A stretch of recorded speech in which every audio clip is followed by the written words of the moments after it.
Okay, where are we yesterday? Yesterday we had discussed about the best practices about REST APIs and API structure about the Spring Boot.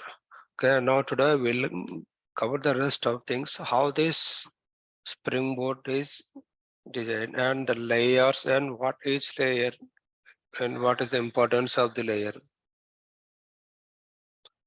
Okay, now in general, Spring Boot API call starts from the controller. So we have the structure like this. Start from the controller layer. And in turns, we have next layer is service layer. And from here, the service layer will connect to the repository layer. And from the repository layer, it go to the DAO layer. And finally, then we'll have this database. Which means that every layer should be separated here. In the controller, we have only the logic to delegate your request. Means take the request and send the response. And this service, this is the service layer where we have all the methods that need to perform for the incoming request.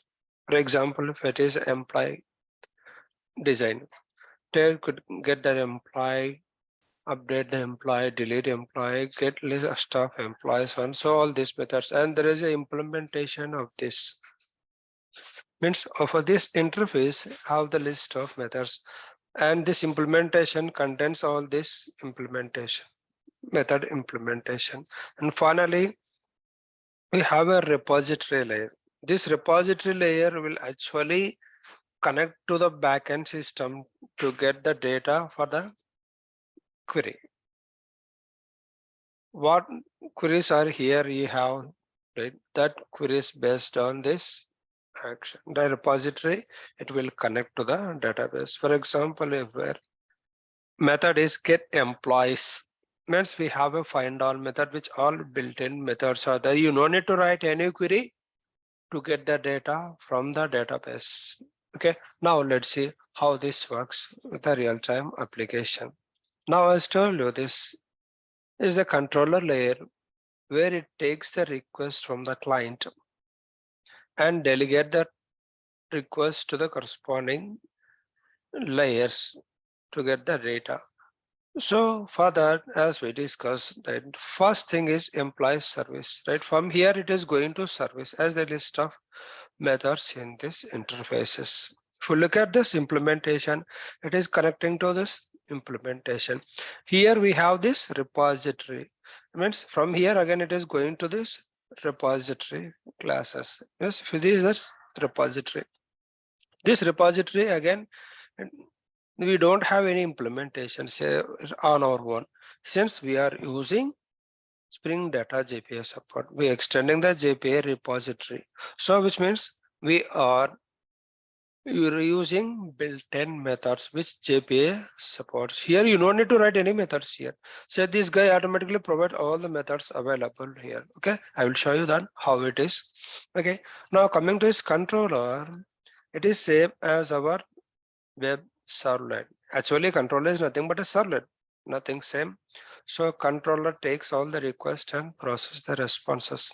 One thing here, the interview question comes, is servlet a singleton? Yes, servlets by default, it is a singleton.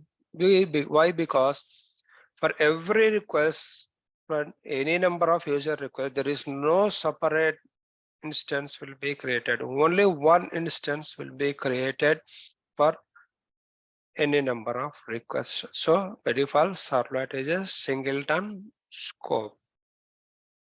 While loading the application, Spring container, look at this REST controller and create only one instance of this and make available for the user request. Okay.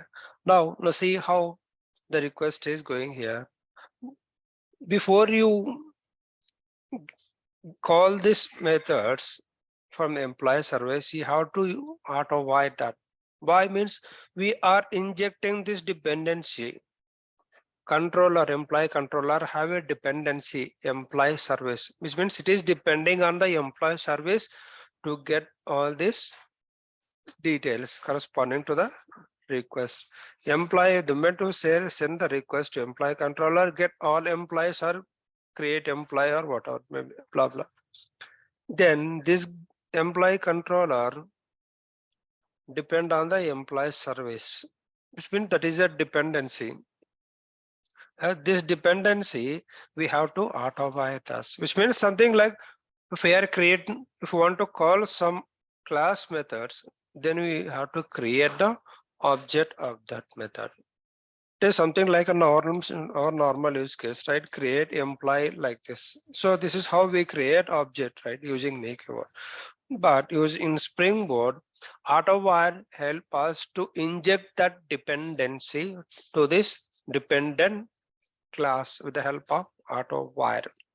But it will not just work like that. Make sure your class also should be annotated with Spring annotation stereotype. This stereotype can be component, service, repository, bin, whatever it may be. If such class are declared with stereotype, then only the Spring container identifies that this are all the Spring beans that need to be loaded as a part of IOC container. And that is a Spring container, which loads all this, which holds all the Spring beans. Spring beans are nothing but Spring objects. Here we call it as a beans. All these Spring objects are loaded in the Spring container, whose class methods are marked with the stereotypes. Otherwise, it will not be able to identify these components. Otherwise, it treats as a normal class. And in our case, now we are injecting this dependency. For employee controller, the dependent class is employee service. Now, okay, now we have auto-wire this one. Up to here, this is fine. But if you auto-wire means this is a Spring container, this object stored in the Spring container, and it is saying this is my dependent class. But to auto-wire this, to make this class as a part of Spring IOC, the moment to say auto-wire, it will not say you are part of Spring IOC container. Make sure this class also should be annotated with some stereotype. Otherwise, it says it will not be able to identify. Okay, let's see that and run this project and see what happens if we try to auto-wire this dependent class without any command. Now what it's saying, field employee service required a bean of type employee could not be found, right? Which means see that injection point has the following annotations. Which this injection has this auto void. By default it is say required equals to true. Why it is saying, right? By default it's a required equals to true. We no need to write it explicitly. That by default the Spring container default value takes that auto void required is true. No, there are certain cases if you say auto void is not required during component scan, then you can make it as auto-wire is false. Then you can auto-wire that for later use when you call that. So that is not required. Okay. Now, okay, let's go with our actually. Now this guy is not able to identify this employee service. Right? If I go here employee service and find out this employee service and declared with some stereotype, it can be a service component and all. Okay, I will tell you why we need this service annotation. Okay, and if a class is declared with some stereotype, then only the Spring container will identify these are all the Spring bin that I need to load. Then the independent object will be injected. First, it will, whenever it comes here, it try to look that there is auto void. Okay, if auto void is there, immediately it will go and look at this guy is a Spring part of a Spring container.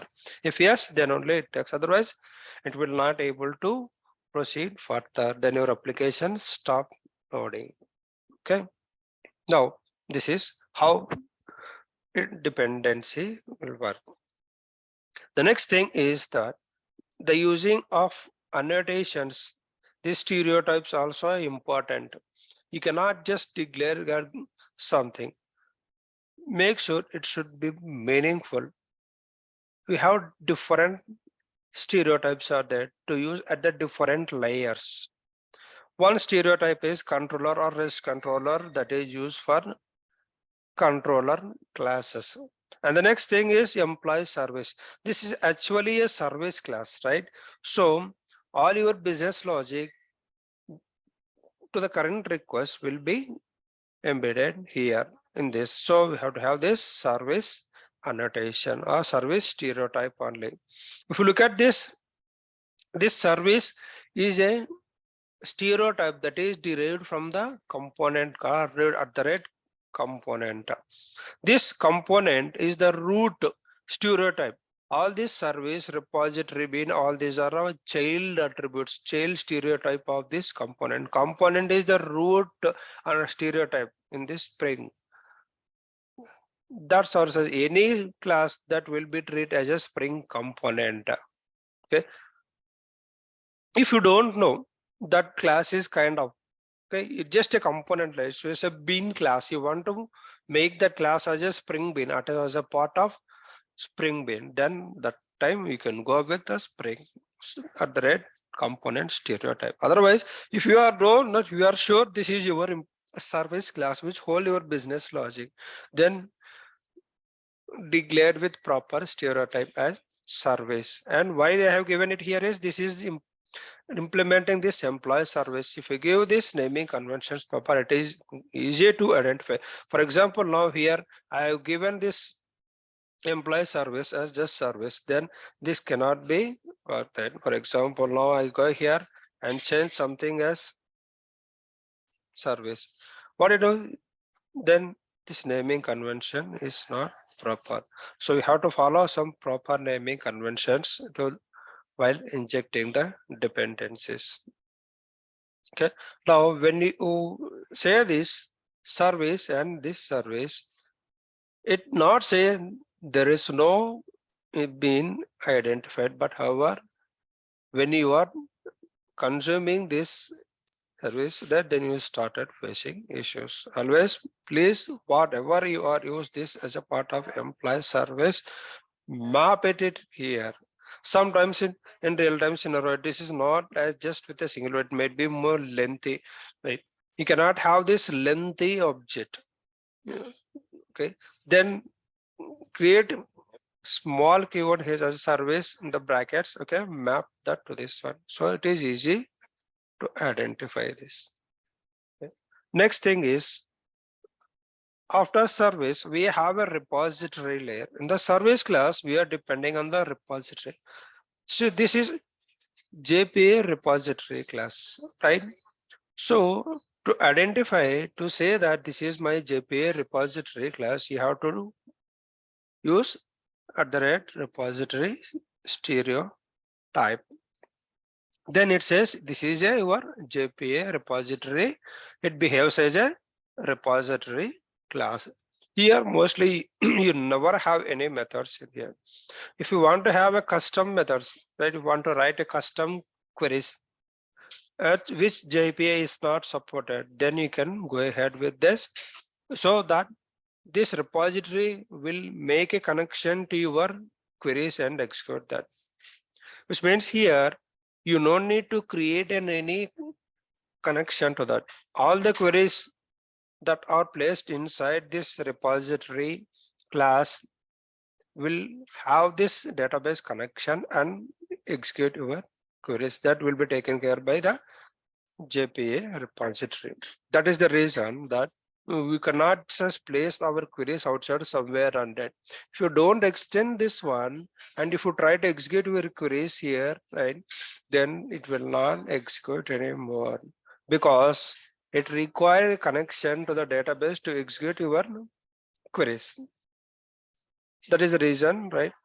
Place all your custom queries or custom methods, right? If you have any JPA, instead of JPA queries, if you have any native queries, then you place it here Okay, so this JPA automatically take care and execute those methods. And you see now we have all these CRUD operations methods, find all, get by, and so on, so on. But here we have not written any queries to get this data. What it is doing, right? It is a employee repository. If you go to this employee repository, no methods are written. Then how these things are working?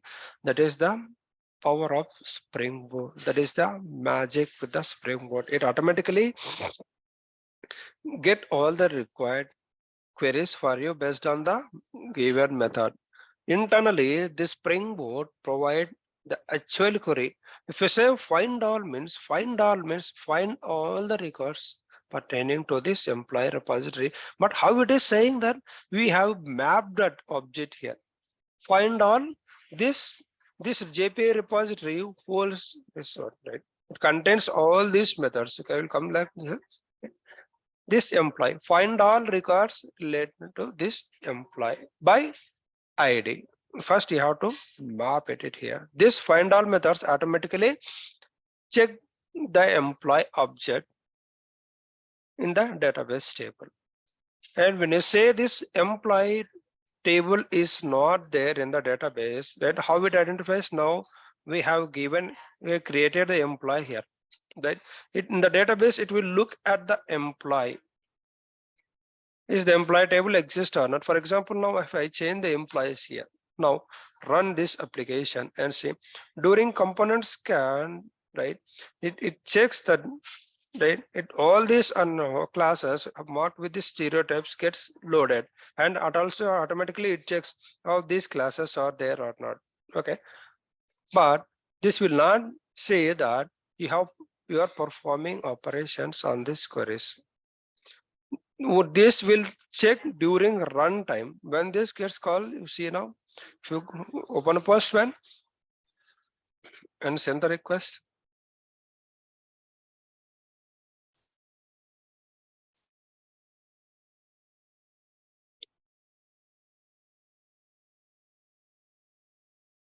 be patient. Okay, now what I'm trying to say, I'm trying to get the list of employees. Okay, this is a get. Now you see, you could get the error message. Say internal server error. What actually the error is? Okay, just look at this error. What is saying that table development employees does not exist.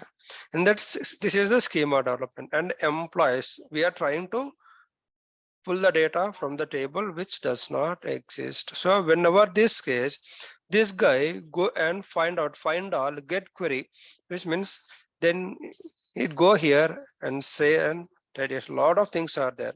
Okay, you can look at this EM is the entity manager, which is used to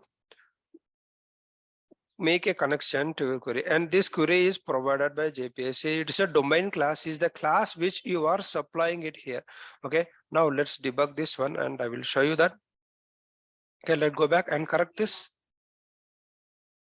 How this is building, no one will go and teach you to debug this and show that how this is forming. Why? You have to understand how this JPA is working and how these queries are constructing for us.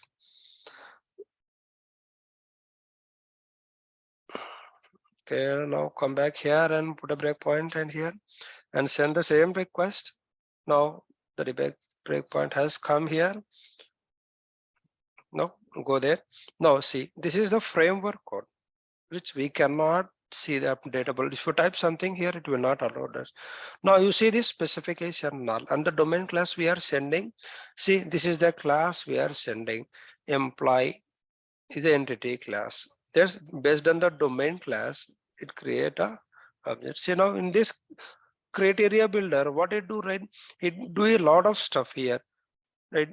We have given a connection details in the application.properties. If you look at this one, in the application.properties, you have given a database details. Using this, Spring Boot automatically create a connection object that it holds. That connection object is a singleton. Every time when we are performing a database operations, an entity manager gets created. Open the connection for us. and then it create a proxy, entity manager proxy for the target containers. You see, local entity manager factory. This is the factory that is created based on the database. For one entity manager factory, one database. From this entity manager factory, the entity manager gets created. Okay, internally, how we do it? How in previously we have discussed how we create a connection. So Spring Boot automatically do this for us. You don't need to worry about that. Now build the query. What it is doing this, right? It create a query based on this class. Now how this works? Look at this one. See, this create a Hibernate create query implementation. So what is this query now? This query you have to pass that.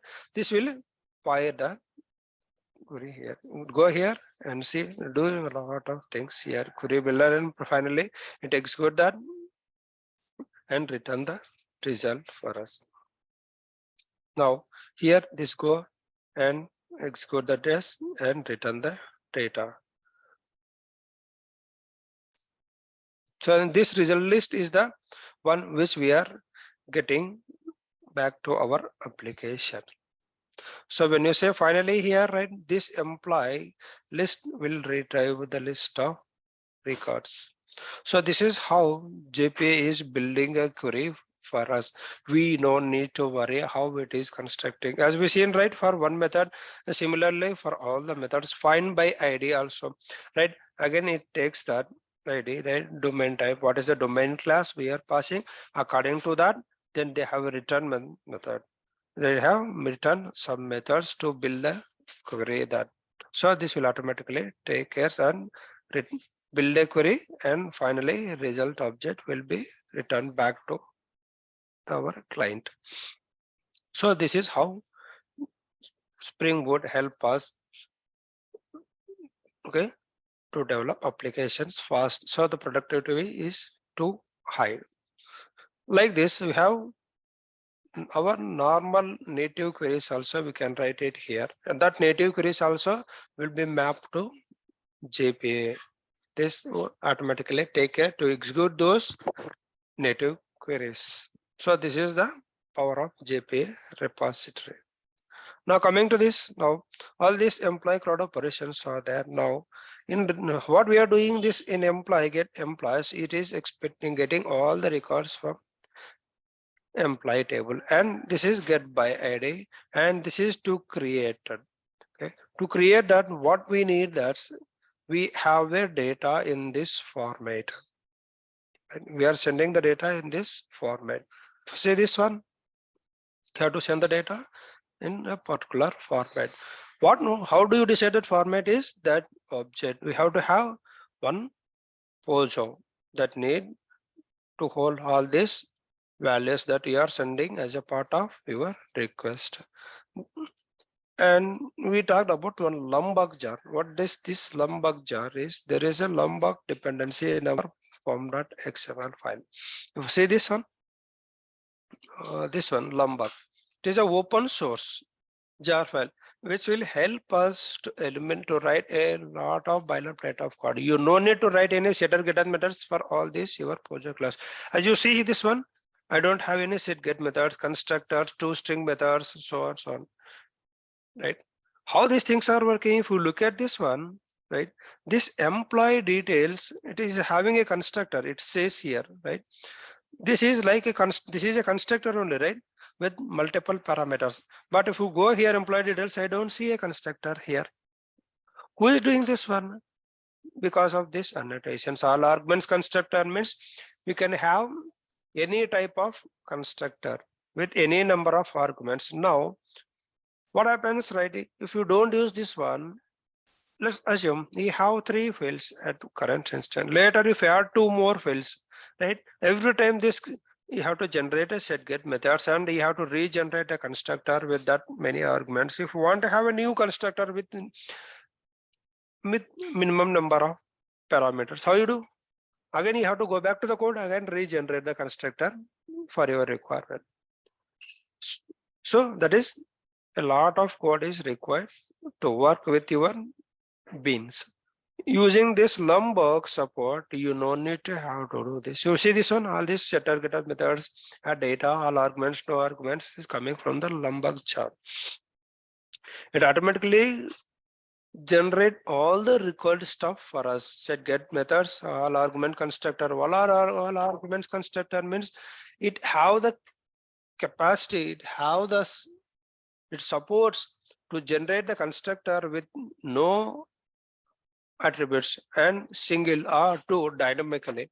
Now you look at this one. Let's type one new employee details. Now here you see this, there is this is called a default constructor.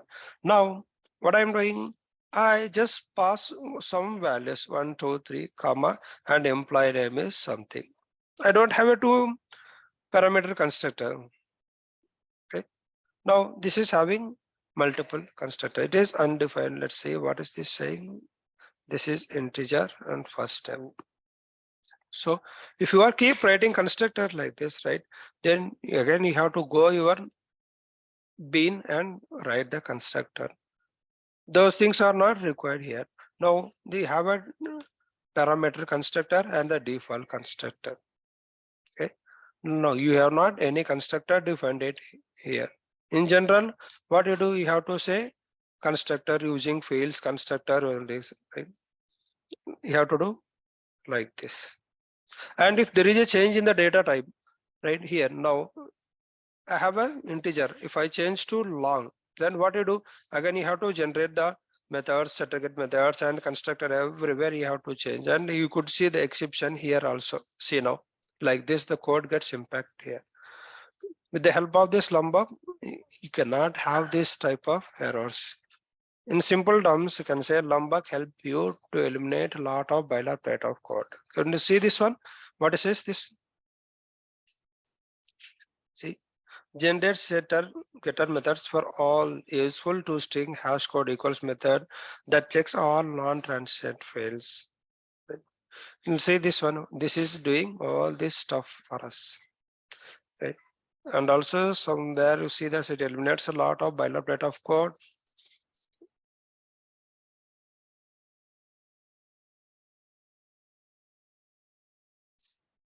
So no argument constructor. Okay, all argument constructor. See, everything it is listed as simple documentation. It eliminates a lot of boilerplate code. You no need to worry that. Okay, this is the power of Lombok.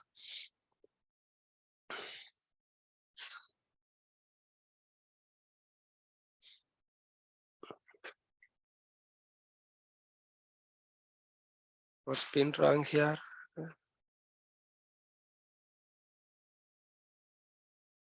Change anything?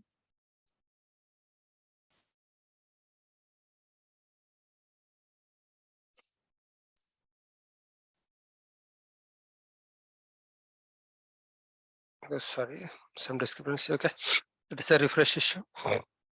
No, so this is the basic card operations using SpringBoot. Okay. In real-time scenario, what happens, right? You may have a asynchronous communication. All these REST calls are synchronous communication. And we have a scenario, we have use case to communicate with asynchronous call. What is asynchronous? Which means you just send the data, you push the data to the server, you no need to wait for the response for it.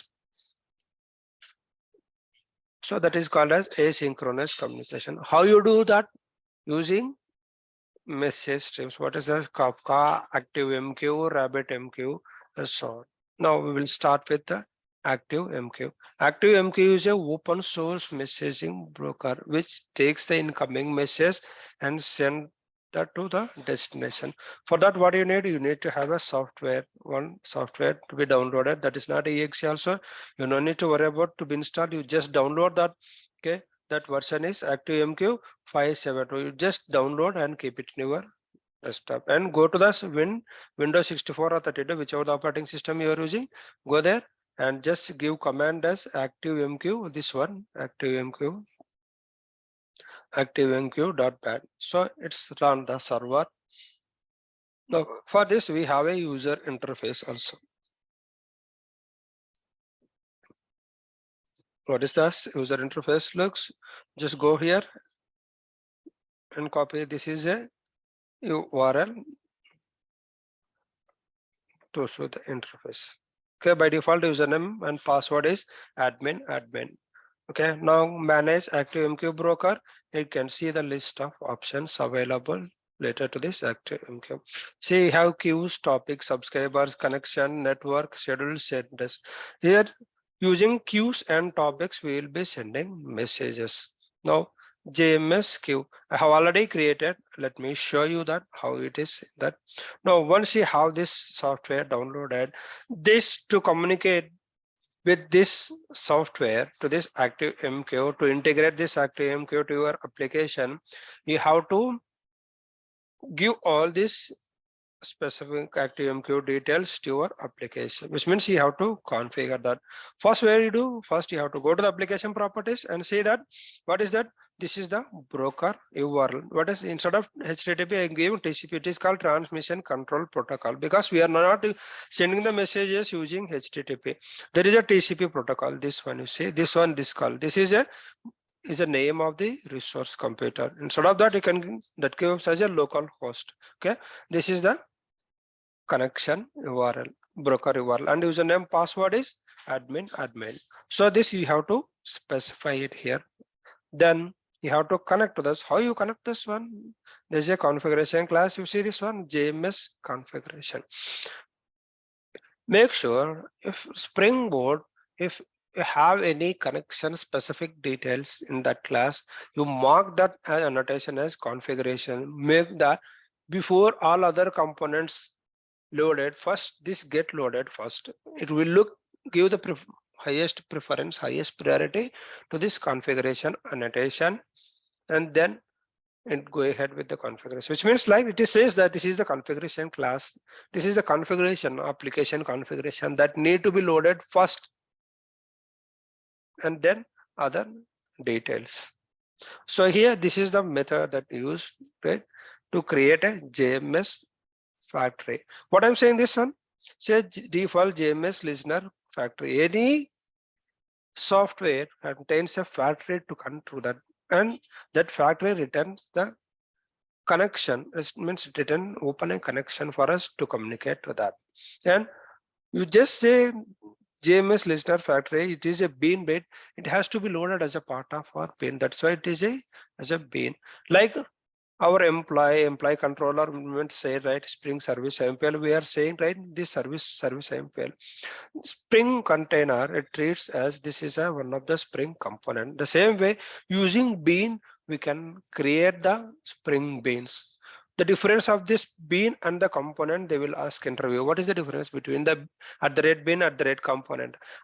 Component is at the class level, and you can create only one bean of type. Okay, but this using bean, you can create beans, but this is applied at the method level. You see, this is like method only, right? If you apply this method level, means then what it is returning? It is returning a one class object. So this is used at the method level to create a Spring beans. Using this approach, you can have n number of beans created. It has been one bean, so on like that. Using component annotation, you cannot have more than one beans creation. So that is the main difference. Now enable JMS, which means then here, if we enable JMS, means then all these details, right? If you create a bean also, it look at this, all these factory classes. Then if you enable JMS, then it look at that corresponding dependencies in the class path and create a factory for us. Once this is ready for us, then what you do, it is saying this free concurrency is 5 to 10 consumers. That I am creating 5 to 10 consumers. Now we don't have consumers. When you start working, then it says number of consumers are there. Now after you push the data to that, right, someone has to read that. Who is that? Is called a message consumer. So see this one, this is a component, right? This is not a configuration, this is just a component. It has to be loaded as a part of my Spring container.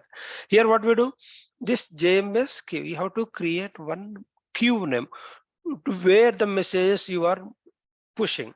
Okay, and who is reading these messages, and based on this queue name, that messages will be read. Okay, so this like this we can have a communication by using asynchronous. Okay, in the next session we will cover about in details from sending the request and reading the data and more about this.